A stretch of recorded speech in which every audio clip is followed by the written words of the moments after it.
Ang mga mahilig pong mag-alaga ng katawan ay siyempre nagkakaroon ng mga annual medical exams.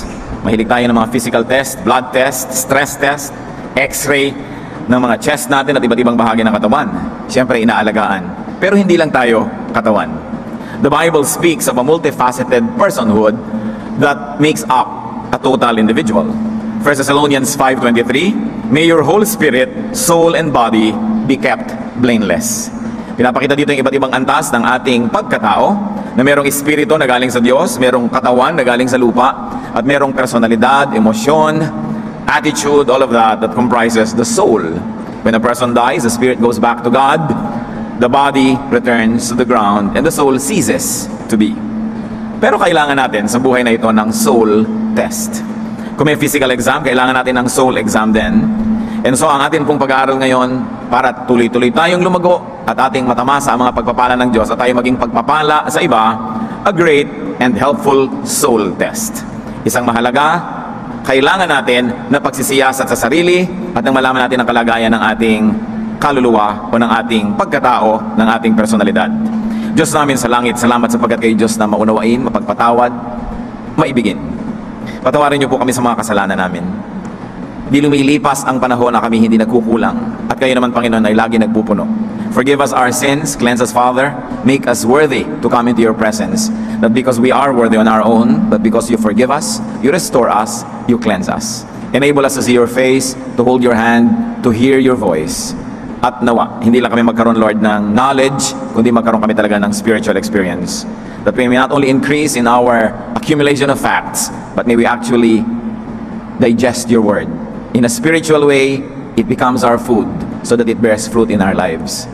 Patawarin mo kami, linisin, hugasan, at ngayon, paging tapatin na lumapit sa inyo, punan niyo po mga kakulangan namin, buksan na aming mata at tainga, at gawin yung taniman ng inyong mapagpalang salita ang aming puso. Nawa, Panginoon, payapain niyo aming loob, palakasin aming katawan, patalinuhin kami para lalo namin kayo maintindihan, and may you also protect us from all evil men and evil spirits, from all malicious works of darkness. Protect us, enable us to see you. In the name of Jesus our Lord, we pray. Sa amin ng Psalm 139 verses 23 to 24, search me, O God, and know my heart. Test me and know my anxious thoughts. See if there's any offensive way in me, and lead me in the way everlasting. Ito ang pagbubulay-bulayan natin at babalik-balikan na verses sa ating pag-aaral ngayon. Kung may heart test, merong mga angiogram, merong mga kung ano-anong ECG procedures, meron ding test ang Panginoon at hindi lang yung physical heart ang pinag-uusapan, kundi yung ating spiritual heart. At ang unang hinihingi ng Psalm 139, search me, O God. Sa pambungad pa lang na salita na ito, ang umaawit ay handa na magpasuri. Handa siya na bulat-latin ang kanyang buong puso para malaman kung anong tama at ano ang mali. At ito ang unang attitude ng isang taong aasenso at gaganda pa ang paglagong espiritual. Search me, siyasatin mo ako, O Diyos. Dito pa lang makikita natin that God is the examiner. Sabi, search me, O God. Hindi sinabing search me, O Doctor, search me, O Captain, my Captain. Sabi, search me, O God. Because God is the examiner, the examination will therefore use God's tools. At ano ba ang mga kasangkapan gamit ng Diyos para sukatin, siyasatin ang isang tao? First of all, the Spirit of God. Ito ang number 1 na kasangkapan gamit upang siyasatin ang kalooban ng tao. 1 Corinthians 2:10, the Spirit searches all things. Therefore, a person who lives by the will of God is very sensitive to the leading, prodding, teaching, and rebuke of the Holy Spirit. Yan ang unang-unang ahensya or agent na ginagamit ng Panginoon para malaman natin kung tama tayo o mali, malusog ba o hindi. The Spirit. The Spirit that is in us testifies within us and to us about the situation of our soul. Kaya kung tayo may mga ginagawang mali, nalulungkot naman tayo. At kung hindi natin lubusan na binabaliwala ang ating konsyensya, nakakausap niyan tayo. The Spirit speaks to us. Hindi mo kailangan na i-test ka ng iba, hindi mo kailangan ng mga sophisticated instrument, tingnan mo lang ang kalooban mo, alam mo na. Another instrument of the Lord in setting the standards of health, spiritual health, is the Word, the written Word of God, the Bible. Alam natin dyan kung saan ka dapat dumaan, alin ang pwede, alin ang hindi pwede, alin ang tama, alin ang mali. Bagamat, kailangan reviewin yung interpretation. While the Word of God does not change, and it is always true, it is the scholarship of theologians, the scholarship of those who read and interpret the Bible that must always be checked. Laging tama ang salita ng Diyos, pero hindi laging tama ang interpretasyon at application ng mga tao. That's why sometimes the Word of God becomes oppressive because of poor scholarship, because of poor and faulty reading and application. Lalong-lalo kung ano yung mga tama sa isang kultura, ay i-apply mo bigla sa ibang kultura na mayroong mga ibang mga pananaw, mga bagay na hindi naman talaga moralidad, kundi cultural lang, kuminsan doon nagkakamali. At doon na-oppress sa mga tao because of faulty translation and faulty interpretation. But the Word is God's tool. Una, may espiritu ka na ng Diyos na nagbibigay ng test sa loob, tapos meron pa na nagbibigay ng test sa isip. Kung alam mo ang salita ng Diyos, alam mo kung ikaw'y lumilihis o sumusunod. 2 Timothy 3:16, all Scripture is God-breathed and is useful for teaching, rebuking, correcting, and training in righteousness. Pagka alam mo yung salita ng Diyos, kumpleto ka ng standard, kumpleto ka ng panukat para lagi mong nalalaman kung labis ka ba, kulang, o tama lang. And of course, we're also talking about the written law, which is enshrined in the laws of God. May isa pa pong tool ang Diyos, natural law. Because God is the author of natural law, we must also listen to natural law. Hanggat maaari, pinapakita natin kung ano yung likas, ano ang hiyang sa isang tao, ano ang likas, ano ang hiyang sa isang bayan, sa isang kultura, sa isang komunidad, sapagkat napakalaki ng chance na yung likas at hiyang, yun ang tama para sa kanila. Because we were designed by an intelligent God. Kaya merong mga hiyang at may mga tama para sa iyo na hindi hiyang at hindi tama sa iba. Halimbawa, sinasabi ng ibang pag-aaral ngayon na ang pagkain, hindi sinasabing tama sa iyo ang lahat. Kung tama ang gulay sa lahat, tama sa lahat. Kung tama ang karne sa iba, tama sa lahat. Because now there are studies that say that the best food suited to you is also suited to your blood type. So yung mga type O, sabi dyan, mabuti sa iyo ang mga karne. Yung type A, ganito ang mabuting pagkain sa iyo. Type AB, ganito. Hindi combo pagkain, good for all. Kasi iba-iba ang naturalesa ng bawat katawan. So ganun din ang pag-absorb ng Bible sa iba't ibang kultura. Pag ito'y dinala na sa iba't ibang kultura, merong hiyang na translation, merong hiyang na interpretation na nakabubuti sa halip na nakakasama sa isang bayan.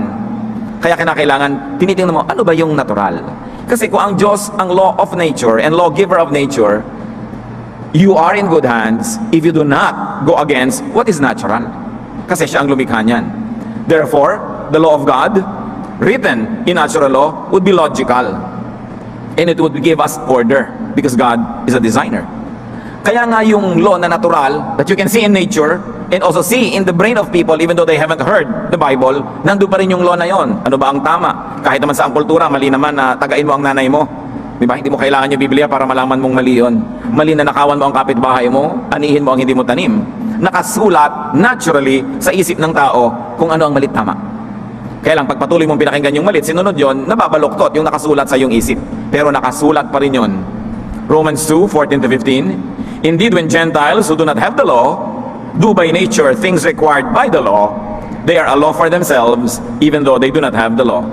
Since they show that the requirements of the law are written on their hearts, their consciences also bearing witness, and their thoughts now accusing, now even defending them. Kapag daw ang mga hentil na hindi saklaw ng kautosan ng Israel ay gumagawa batay sa panuntunan nito, ayon sa kanilang likas na pag-iisip, ito'y nagiging kautosan na para sa kanila. Ipinapakita ng kanilang mga gawa na nakasulat sa kanilang puso ang panuntunan ng kautosan. Pinapatunayan din ito ng kanilang budhi, sapagkat kung minsan sila ay sinusumbatan nito at kung minsan na may sila ipinagtatanggol nito sa kanilang isipan. So ang sinasabi ng sumulat ng Roma, kahit wala yung mga non-Israelites ng ating law, nakasulat pa rin yan sa kanilang puso. So titingnan mo lang kung anong sinasabi ng puso mo, masusukat mo na, tama ka ba o mali. Mas nagiging malinaw lang and more finely tuned if you now have verses and you have these chapters and you have these books of the Bible that tell you plainly what is good and what is not good. Another tool of God that we should never forget in assessing ourselves is social, legal, and formal law. Ito na yung mga batas na ginagawa ng tao. Pero ang batas naman na ginagawa ng tao ay nakabatay una sa batas na isinulat ng Diyos o kung hindi man sa batas na nakaukit sa puso ng tao kahit nabasa niya ang Biblia o hindi. Kaya halos lahat naman ng mga batas ng bansa pare-pareho eh. Huwag kang magnakaw, huwag kang pumatay, pare-pareho yan. 1 Peter 2:13-14, submit yourselves for the Lord's sake to every authority instituted among men, whether to the king as the supreme authority or to governors who are sent by him to punish those who do wrong and to commend those who do right. So pag sinusuri po natin ang ating sarili, tinitingnan natin ano ba ang sinasabi ng natural law? Am I going against natural law? Ano ba ang sinasabi ng law of God as enshrined in the Bible? Ano ba ang sinasabi ng law of the land, ng kaugalian ng aking bayan, ng aking kultura, sapagkat ito man ay isang uri rin ng batas? Lahat yan, tinitingnan natin kung nagiging mabuti tayong mamamayan, nagiging mabuting anak ng Diyos, o nagiging mabuting individual. Pero bigyan natin ng diin. Submit yourselves out to governors who are sent to punish those who do wrong. Pero kung yung governor na ang doing wrong, magsasubmit ka pa doon. Dapat mong isiping mabuti yon. Because the premise of the submission being asked by the Bible from the people is submission to righteous leaders. That while they are dispensers of righteousness, they are extensions of God's arms, we must submit to them. When they become extensions of satanic arms, isipin mong mabuti kung nag-a-apply pa itong policy na ito. In other words, natural law, legal law, social law is given for orderliness. Para may ayos. God kasi, God ng kaayusan. Kaya maging ang mga kaugalian, nagbibigay ng kaayusan kasi pag bigla mong sinuway, nagugulo yung social fabric. Matthew 22 verse 21, give to Caesar what is Caesar's, and to God what is God's. Sinusuri natin ang ating sarili. Talaga ba? Ibinibigay ko ba yung kay Cesar? Ibinibigay ko ba yung sa Diyos? Kung ako ba ay bumibili sa tindahan, ibinibigay ko sa nagtitindaan tubo o panahingi ko ng discount? Ako na lang ang nakinabang. Pag nakikigamit ba ako ng gamit ng may gamit, binibigyan ko malang ng regalo. Nang hiram ako ng mga kaldero, yung isa ba naman o isinoli ko, may laman o walang-wala. You give to Caesar what is Caesar's. Kung sino ang nagbibigay sa iyo, susuklian mo. Kung sino ang karapat-dapat tumanggap ng iyong katapatan, ng iyong kabutihan, ng iyong paglilingkod, gagawin mo yon. Because you give to Caesar what is Caesar's, and to God what is God's. Titus 3:1, remind the people to be subject to rulers and authorities, to be obedient, to be ready to do what is good. Now, will you rally behind an evil leader? Hindi na yun good. Kaya dapat sinusuri. Kasi kadalasan itong mga verses na ito, ginagamit pang utos sa mga tao so that they will always be unquestioningly submissive kahit sa demonyo. Kahit sa masamang namumuno, submissive daw itinuturo ng simbahan. Kasi sabi ng Biblia, nakakalimutan nila na pinapasunod ka habang sumusunod yung leader sa Diyos. Hindi na siya sumusunod, susunod ka pa ba doon? Dapat mong suriin. At isa pa siyempre, nakasangkapan ng Diyos para suriin ang ating kalooban, the conscience. 2 Corinthians 1:12, our conscience testifies about how we have conducted ourselves in the world. Kahit gaano tayo magsikap na kumbinsihin ang sarili natin na tama ang ating ginawa, magsasalita pa rin naman yung budhi natin eh. No matter what rationalization you try to do, no matter what reasoning you try to employ to justify yourself and to condemn others, your conscience will speak. Dapat pinapakinggan.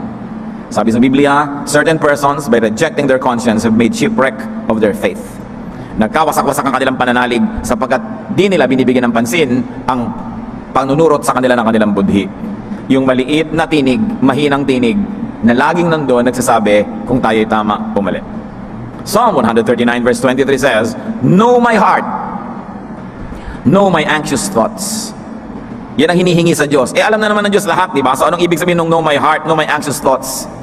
It only means, I'm exposing to you my anxious heart. Come and look at it.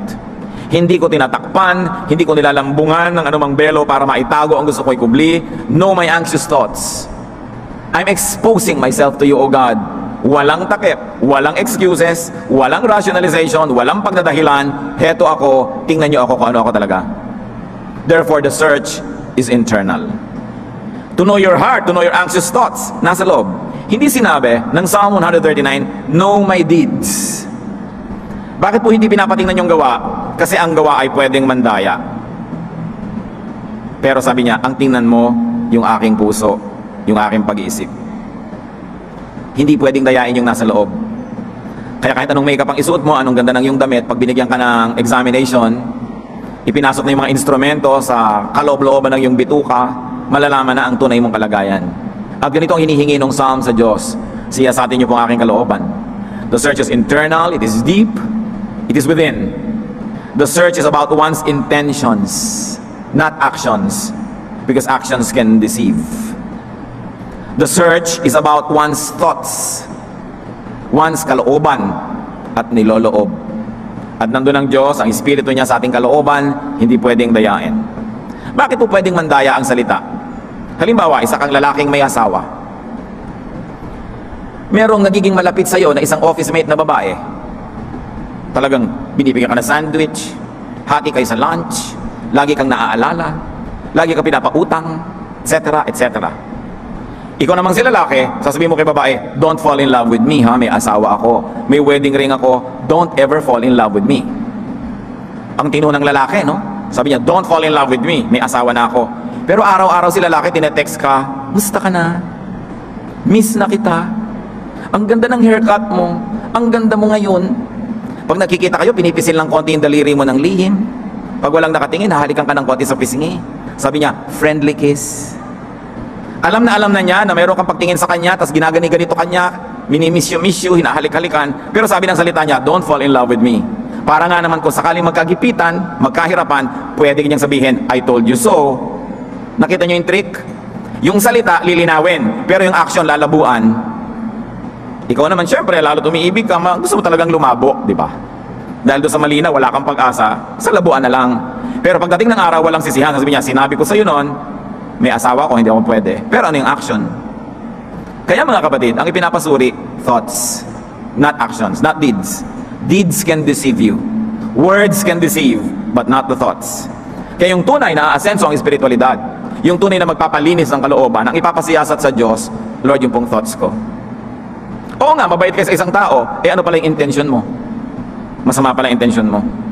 Eto ka, bata, binibigyan ka ng candy, yung pala pampatulog yun para ma-rape ka. Pero tuntua ka, binibigyan ka ng candy, ano yung intention? The person should allow God's instruments to probe, to see, and to hear what happens beneath the surface. Tayo man mga kapatid, lahat ng ginagawa natin, ipasiyasat natin lagi sa Diyos yung loob. Ano yung niloloob ng mga gawain natin? Kung sa medicine nga, may endoscope, ipapasok sa lalamunan mo, ipapasok sa katawan mo yung instrumento, may camera, may ilaw yon. Meron pa ngayon na capsule endoscope. Lululunin mo, akala mo capsule, pero camera, may dala na rin siyang light. Ma-film niya yung lahat ng nangyari sa iyong esophagus, hanggang sa iyong stomach, hanggang sa iyong large intestines, hanggang sa iyong small intestines, at na-film. Paglabas nun ulit, siyempre aabangan na lumabas yun, i-replay, alam na nila nangyari sa loob mo. Sabi natin, wow, advance. Pero kailan lang nagkaroon yung capsule endoscope? Ngayon lang, kamakailan. Pero 1,000 taon na, nun pa man, walang ganyang kailangan ng Diyos. Alam niya ang ating niloloob. Akala natin, advance na tayo. Ang liit-liit pa nga ng paglapit natin sa karunungan ng Diyos. Kaya sabi, Lord, yung karunungan nyo ang gamitin nyo para ako sukatin. Kasi ang sariling karunungan ko, mandaraya. Ang karunungan ng tao, maaring kulang. Pero yung sa inyo, yun ang totoo. Imagine what kind of instruments God has. So we will always allow, and we should always allow God to examine us. Psalm 139, verse 24, ano yung sabi dito? See if there is any offensive way in me. I think this is one of the most important statements of man. Nagtatanong, nagsasabi sa Diyos, siyasatin niyo po kung ano sa aking paraan ng pamumuhay, pagsasalita, pag-iisip, pagkilos, paggawa, ang offensive. Nakakagalit. Nakakainis sa iba. Offensive means violating or tending to violate, or it can mean causing anger or annoyance. Remember, an offensive way doesn't have to be a wrong way. Even a right way, a right intention can be offensive if it causes anger or annoyance. Kanino offensive? First of all, Lord, test me if there's any offensive way in me that offends you. So, first of all, is it offensive to God? Naiinis ba ang Diyos? Nagagalit ba siya? Proverbs 15:26, the Lord detests the thoughts of the wicked, but those of the pure heart are pleasing to Him. Isipin nyo ang hirap na ginagawa at binibigay natin sa Diyos. Di ba pag nakakita ka na nakasimangot, nainis ka? Or at least, nahirapan ang loob mo, hindi ka man mainis. You are put at dis-ease. Pag nakakakita ka ng magaspang na ugali, rudeness, you're annoyed or you are angered. Pero at least, kahit galit sa'yo yung tao, pag ngumiti, tahimik ka na kasi hindi mo alam na galit sa'yo. Pero alam pa rin ng Diyos yun eh. If people put up a nice front, a smile, you're already put at ease. Pero ang Diyos, kahit anong smile ang ilagay mo sa mukha, maganda at polite na language, alam pa rin niya yung nasa puso. So do we minister to God? Or do we annoy God with our evil thoughts? Kita niya eh. May maruming toilet, iniisara mo yung takip, hindi mo na nakita. Mabaho, takpan mo yung ilong mo o lumayo ka, hindi mo na amoy. Pero ang Diyos is everywhere, di naamoy niya yun? God sees everything, di nakikita niya kahit may takip kasi kita niya nasa loob ng takip. We're talking about the heart. Kahit anong takip ang gawin mo, anong ganda sa labas, pag bulok yung nasa loob, bulok yung thoughts, we are annoying God. and we are causing anger because we are offensive to Him. 1 Chronicles 28:9, for the Lord searches every heart and understands every motive behind the thoughts. Kung maganda na ang ating mga action, ang next naman na project, tiyakin na maganda talaga yung thought behind it. Charitable ka, mapagkawang gawa, ano naman yung thought behind it? Baka naman politiko ka lang na nagpapapogi points. You still annoy God. Pautang ka ng pautang sa mga kamag-anak mo para pala ma-embargo mo lahat yung mamanahin nila dahil napautangan mo na, so nakaka-annoy ka rin. Ang bait-bait mo sa isang dalaga, yung pala pinapaamo mo lang para maging biktima mo siya. Hindi annoying pa rin yun because the Lord searches every heart. Kung minsan nalilibang tayo mga tao, kontento na tayo na maganda yung labas, hindi na natin tinatrabaho na pagandahin pati loob. Sapat na yung appearances, sapat na yung nakikita ng tao, hindi naman tao yung magsa-search, kundi Diyos. Psalm 94:11, the Lord knows the thoughts of man. Alam niya ang iniisip. So see if there's any offensive way in me, offensive to God, and of course, offensive to men. And in very practical terms, mas nais nating bigyan ng pansin yan. Are we offensive to people? Because when we offend people, we also offend God. Matthew 25:40, I tell you the truth, whatever you did for the one of the least of these brothers of mine, you did it for me. And the reverse is, whatever you did not do for the least of these brothers of mine, you did not do it for me. Sabi ni Jesus. So when we offend people, we actually offend God as well. Which is the heart of the matter, as we discuss now. How do we test for offensive ways in us? Sabi kasi ng verse, see if there is any offensive way in me. So we should test for offenses we inflict on people. And this is the heart of the matter, brothers and sisters. Do we offend people? Because if we do, then there are offensive ways in us. And whenever we offend people, we also offend God. May annual test. Anong score ng ating red blood cells? Anong score ng ating chemical components sa blood? Etc. etc. Kung soul test tayo, ang tanong, how many people have we offended this year? Hindi pa tapos ang taon, pero nakakailan na kayo nang na-offend this year? How many people have we offended last year? Are we keeping scores? O ang binibilang lang natin yung mga blood sugar, cholesterol? Pag namatay naman yung katawan natin, wala na yun eh. Pero yung harm na ginagawa sa soul natin, nakaka-offend tayo. And one more thing, brothers and sisters, because offensive people are rarely aware that they're offensive. Iniisip nila, masama ang mundo, ako yung tama, kaya sila na-offend sa akin, kasi wrong sila. Hindi pinag-uusapan ng morality sa offense. Ang tinatanong lang, do you cause anger and annoyance in people? Tanong, are there patterns by which we offend them? Kasi sabi, see if there's any offensive way in me. How do we know that, brothers and sisters? Just consider what people complain about you. Pag inilista nyo ang mga inireklamo ng mga tao tungkol sa inyo, reklamo ni X, reklamo ni Y, reklamo ni Z, reklamo ni M, reklamo ni L, eto, makikita nyo na merong kuminsan pabalik-balik na elemento na inireklamo ng mga tao tungkol sa atin. Either masakit tayo magsalita, masungit tayo, magaspang ang ating ugali, o madamot tayo, selfish, we always get and forget, and we like people to always give and forgive. We always like to receive. Receive tayo ng receive and we don't give anything in return. People can be complaining about that. Think. Yan ba ang reklamo ng magulang nyo sa inyo? Reklamo ng kapatid? Reklamo ng asawa? Reklamo ng anak? Ng pinsan? Baka totoong selfish kayo, ayaw nyo pa maniwala, reklamo na nga ng buong barangay yan. Kailangan nating tinitingnan. Very often, we dismiss people who quarrel with us, who dislike us, and who leave us as mistaken, as wrong, as evil. Therefore, we are unable to test our souls. Mag-review tayo mga kapatid, lahat ng na-offend sa akin, nagalit sa akin, nagtampo sa akin, ano ang ikinakagalit, anong itinipinagtatampo, hindi ko pwedeng sabihin na mali sila, lalo't lampas na sila ng 2 o 3. Kung isa, kaisa-isa sa buong buhay niya yung nagtampo, sinasabi ganun ka, baka mali siya. Pero kung 2 na yan, mag-isip ka na kapatid, 3, 4, 5, nako. Kailangan manahimik at isipin mo. Alam nga namang nag-usap-usap sila na pareho sila na irereklamo tungkol sa iyo, kadalasan hindi sila magkakakilala eh. Baka totoo na. If there is a pattern by which people are being offended by us, we should begin a thorough personal soul test. Yung iba mga ngatwiran, kasi mga mabababa ang rango nila sa office, natural magagalit sila sa akin kasi mahigpit ako. Yan ang isang pagbubulag-bulagan. Kasi kahit mahigpit ka, hindi ka nakakainis, hindi naman mainis sa'yo yung mga tao eh. Alam naman nila, may trabaho, may kailangang i-employ na gagawin. Okay, chinecheck mo yung mga late, pero paano ka nag-check? Okay, pinapagalitan mo, sinisito mo yung mga hindi nagde-deliver ng trabaho, pero paano mo ginagawa? Usually, hindi naman yung ideya na lalapit ka sa kanila ang ikinakainis ng tao, kundi paraan mo ng pagsasabi, paraan mo ng pag-handle ng mga bagay-bagay. An offensive way in us turns people off. And they turn people away. Nawawala ng gana sa'yo tao, maisipin mo, baka may offensive way in me. Lalo't dating may gana sa inyo, tapos nawala na, alangan ano yun, natulog siya, nawala yung gana niya sa'yo, o may ginawa ka talagang nakakawala ng gana. Ang tao naman, hindi naman isang ginawa mo, wala ng gana sa'yo. Dalawa, hindi eh. Usually series, system, bago mawala ng gana sa'yo ang tao. An offensive way turns people away, lumayo. Isipin ninyo na accomplishment na mapalapit kayo sa isang tao. It's a great accomplishment.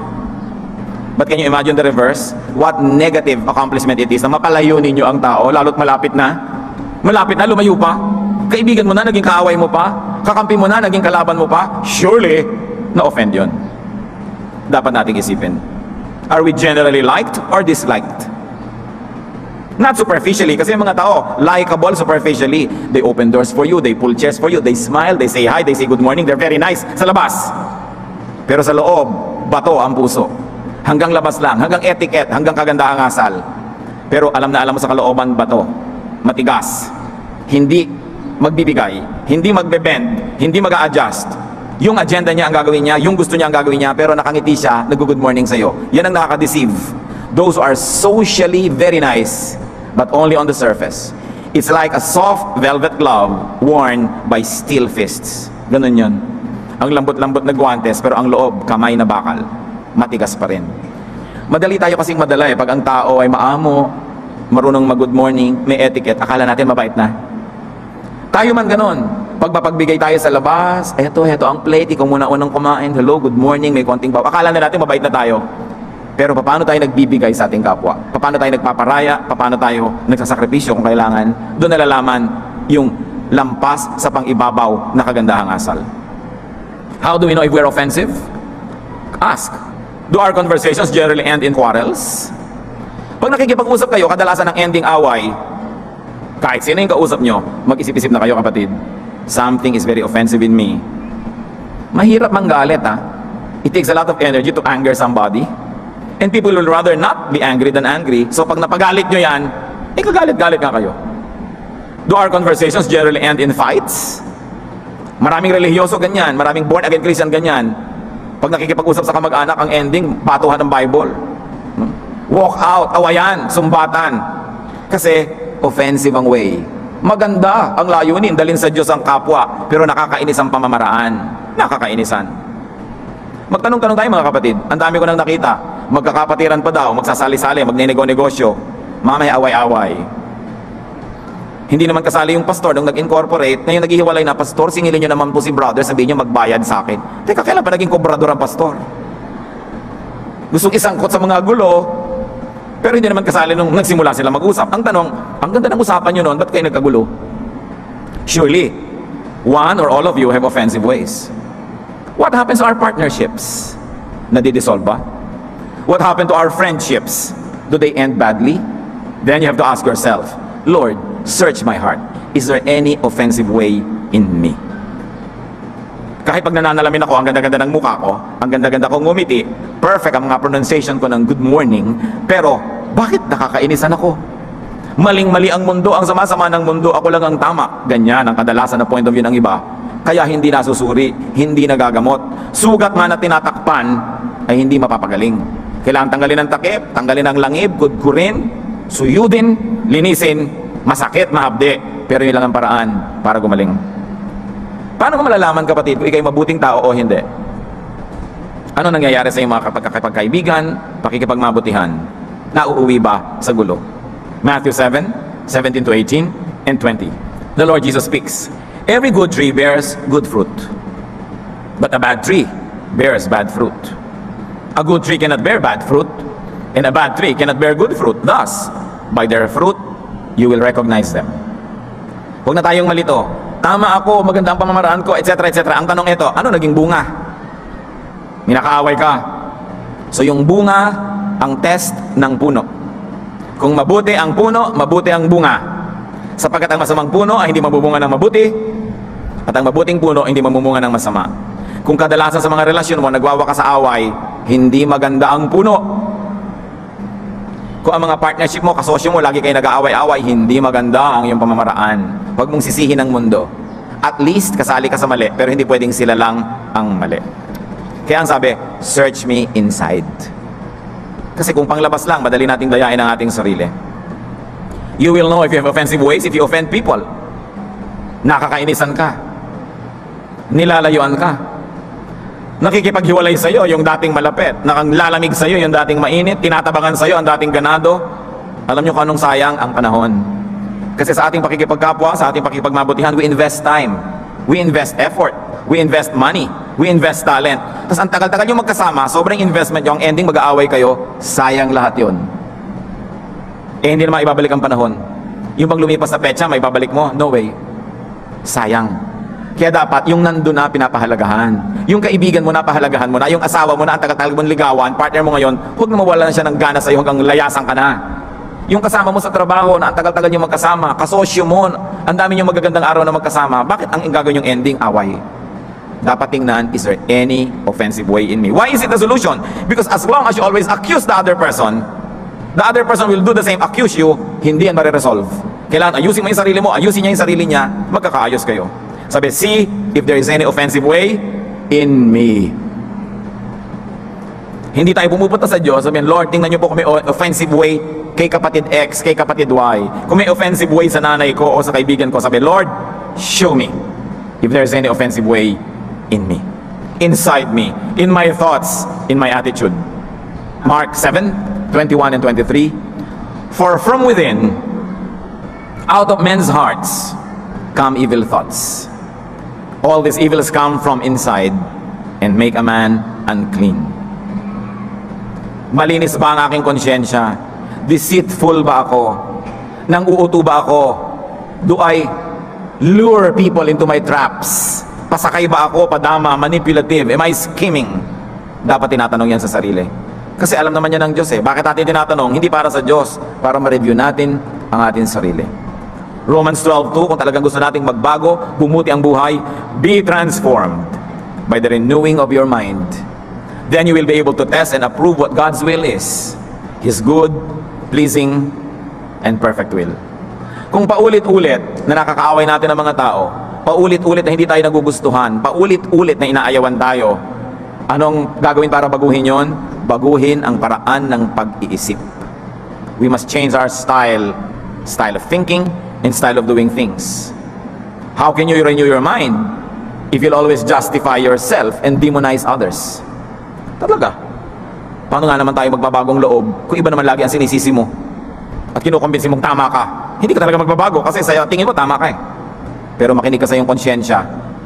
Kahit yun hindi pinapansin, may tinig pa rin yun pag pinagsasalita. Malalaman mo kung anong natural, anong tama.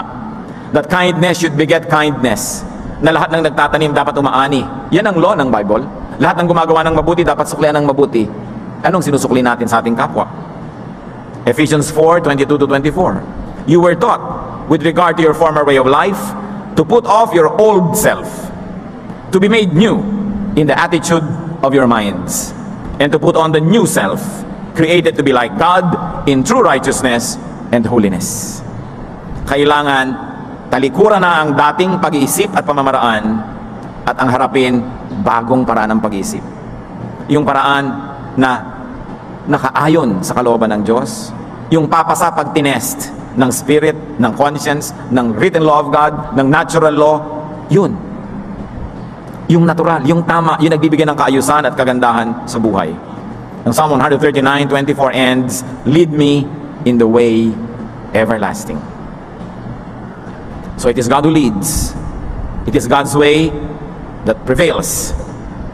Luke 22:42, maging si Jesus may ibang gustong gawin pero sumuko rin sa Ama sa langit, yet not my will, but yours be done.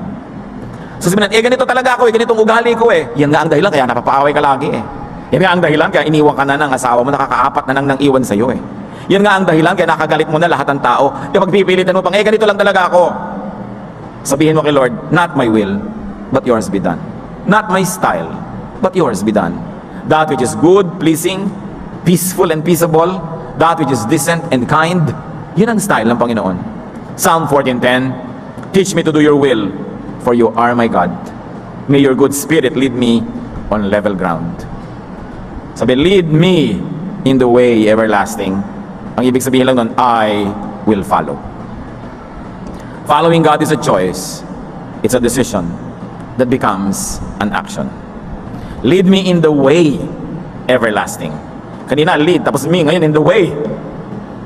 Isaiah 55:9, as the heavens are higher than the earth, so are my ways higher than yours, and my thoughts than your thoughts. Sabi ng Panginoon. Yung thought naman niya talaga yung higher. Paraan niya man tama, ba't pa tayo makikipagtalo? Lead me in the way, meaning your way, the higher way. Noong tinatanong ni Jesus sa kanyang mga alagad kung iiwan siya ng mga alagad na ito, sa John 6:68, sabi ni Simon Peter, Lord, to whom shall we go? You have the words of eternal life. And even now we can quote that. Lord, to whom shall we go? You have the words of eternal life. To whose thought shall we subscribe but to yours? To whose ways shall we submit ourselves but to your way? It's the Jesus way, it's the Jesus style. The question that I like to leave to everyone is we always ask God, is there any offensive way in me? Magtatanong tayo sa Diyos, nakakagalit po ba ako? Nakakainis ba ako? May pamamaraan ba ako na nagpapalayo sa tao, nagpapalamig sa kanilang pag-ibig sa akin? And don't rationalize, don't excuse yourself, don't demonize others, but we must all take a look into our hearts. Unless the others are simply Pharisaic, then marahil tayo ang may kasalanan. Kung talaga namang sobra lang silang legalista, sobra lang silang moralista, na wala naman sa lugar, at bihira yon, kadalasan tayo ang may kasalanan. So soul search. Immerse yourself in the acidic water of self-examination and then emerge, ready to become new, to live again, to love and not offend people, especially those who care about you. Dear God, we ask you to examine our hearts. Lalong-lalo kung sa buhay namin, may isa, dalawa, tatlo na mahalagang tao na nawala ng gana, lumayo sa amin. Ipakita nyo nga po, Lord, kung ano yung aming pananagutan. That today when we hear your words, we don't harden our hearts. Hindi namin ipagpilitan. Huwag naming tanggihan ang tinig na nagtutuwid sa aming mga kalikuan.